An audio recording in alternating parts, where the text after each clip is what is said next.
Seriali Adoleshenti ka bërë një bujë shumë të madhe aktualisht në botë, është një prej filmave të cilet kanë marrë kritika të shumta për sa i përket impaktit që mund të ketë në aspektin e ndërveprimit social, mënyrën se si ne zhvillojmë raportet me të tjerët, krizat të cilat karakterizojnë fazat e adoleshencës dhe natyrisht edhe dinamikat të cilat janë të rëndësishme për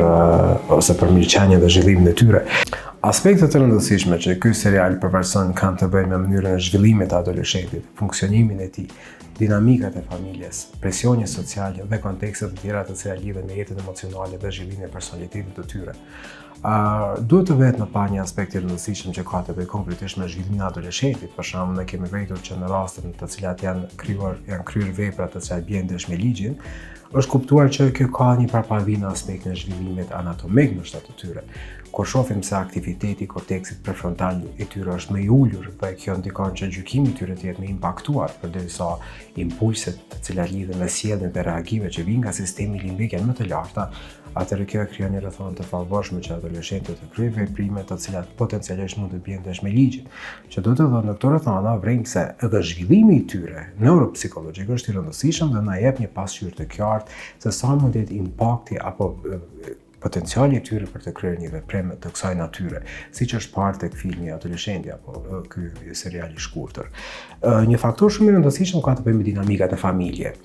Ne vrem që gjatë kohës që shikojmë këtë serial, vrem që ka një ndryshim shumë të madh mes dinamikave, nga një familje e cila ka një kohezion të sheshtë, jo një afrim shumë të lartë emocional, deri tek një tragjedi e cila shpihen që familja të bëhet kohezive dhe të ndajnë bashkë momente për të kuptuar më tepër lidhur me atë se çfarë ka ndodhur, që do të thotë kjo ndjenja e sigurisë dhe pasigurisë që adoleshenti në ushqen në vazhdimsi ka të bëjë me mënyrën se si ai vendos këto dinamikat me njerëzit përreth. Domethënë duke qenë në një ambient ku nuk ka pasur dinamika të shëndetshme, shumë të afërta, pa pritmas në një dinamika shumë komplekse, kjo e vë adoleshentin në një fazë konfuzioni. Dhe është e vështirë që ai të bëjë determinimin e saktë se ku të mbështetet, ku duhet i besojë dhe si duhet të veprojë. Në këto rrethana është e rëndësishme për neve të kuptojmë që një mesazh i qartë është që të mos bëhemi bashkë vetëm në momente të tragjedie apo në momente të cilat ndodh diçka. Mirë, një kohezion i shëndetshëm i familjes është një kohezion i cili prek familjen në momentet kur ata janë më të gëzueshme, më të lumtura dhe natyrisht në momentet të cilat janë më të ftohta që sigurisht edhe ato janë pjesë e jetës.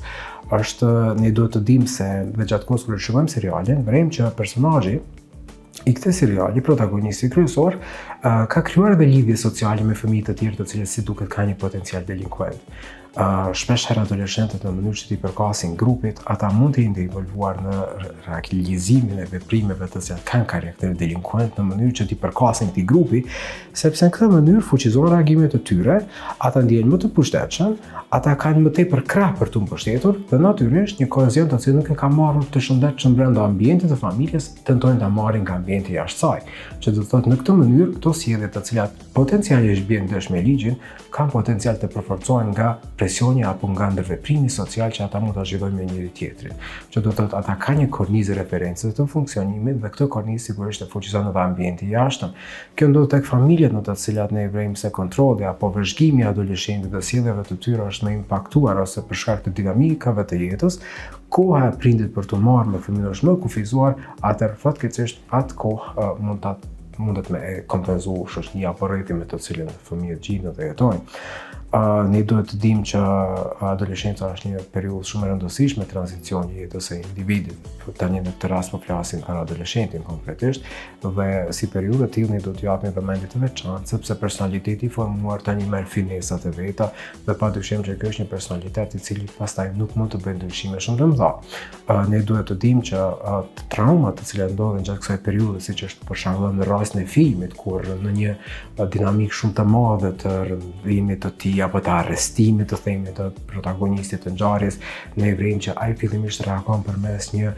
agitacioni shumë të madh, domethënë është shumë i shqetësuar, një lloj tantrumi emocional, një lloj zbërthimi, zbrazje dhe pa pritmas ai bën në një fazë qetësie. Dhe kjo gjendje qetësie ndryshe na e njohim si mpirje emocionale apo një disociacion në të cilën ai shkëputet apo një mekanizëm që atë ndihmoj më mirë ta përjetojë situatën traumatike në të cilën është gjendur përkundër faktit të veprës së kryer. Çka është interesante do të dihet se kur adoleshenti merr vendime, të cilat mund të mos me pas një bazë të shëndetshme logjike si pasojë e faktorëve që paraprakisht i përmendëm, ata më tepër janë të prirur të reagojnë ndaj impulseve dhe sigurisht që kur këto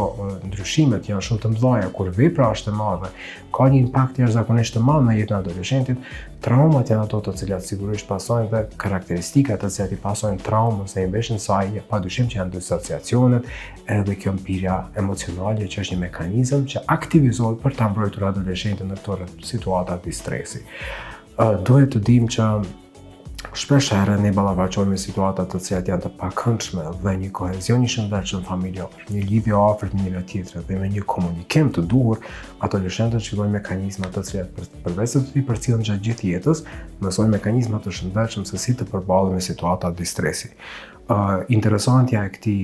filmi apo këtij seriali është se ai në fund e ka një fund që është pothuajse mund ta interpretosh edhe vetë. Që do të thotë në një mënyrë ose tjetër personi që shikon filmin mundet me inkorporuar ndoshta idenë e vetë se si mund të ketë marrë përfundim ose epilog gjithaj seriali shikuar me elementet të cilat i ka parashtruar gjatë krijimit të ndoshta një ngjarje që ka ndodhur brenda tij, që do të thotë me pak a shumë mund të interpretojmë ose mund të fusim në pjesë të imagjinatës sonë për të dhënë një epilog të përmbyllur këtij seriali.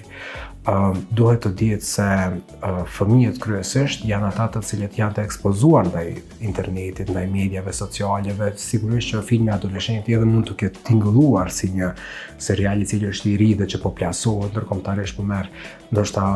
komedë të shumta. Adoleshentët mund ta shikojnë serialin adoleshenti, mirë po ata duhet të jenë të mbikëqyrur me anëtarët e familjes në mënyrë që të kursejmë që të mos keq interpretohet informacionet të cilat ata kanë marrë dhe të shërbej shembulli i Jamie-t, pra do të thotë protagonistit të këtij seriali si një shembull i cili nuk duhet ndjekur apo një mënyrë me të cilën të kuptojmë si familje për dinamikat të cilat duhet të vendosen në mënyrë të shëndetshme që të kemi një mirëqenie të plotë psikologjike, pasi që sipas një terapie të sistemeve, kur një anëtar i familjes nuk gëzon një jetë të pastër emocionale, e gjithë familja përreth është afektuar. Prandaj u bë thirrje të gjithë prindërve që të kenë kujdes të shtuar, ata të cilët e dinë që fëmijët e tyre mund të jenë më kurrështar nga natyra, mund të jenë më të interesuar të hulumtojnë këto rrjete, mund të kenë qasje në Netflix apo në dokumentare të tjera ose kanale të tjera, të jenë të kujdesshëm që të flasin pak me ta përparaprakisht të ekspozohen ndaj këtij seriali në mënyrë që përmes tij edhe të mësojmë për efektin shkak pasojë, po edhe të marrim informacionet e nevojshme të cilat jo domosdoshmërisht duhet të mësojmë nga përvojat tona personale.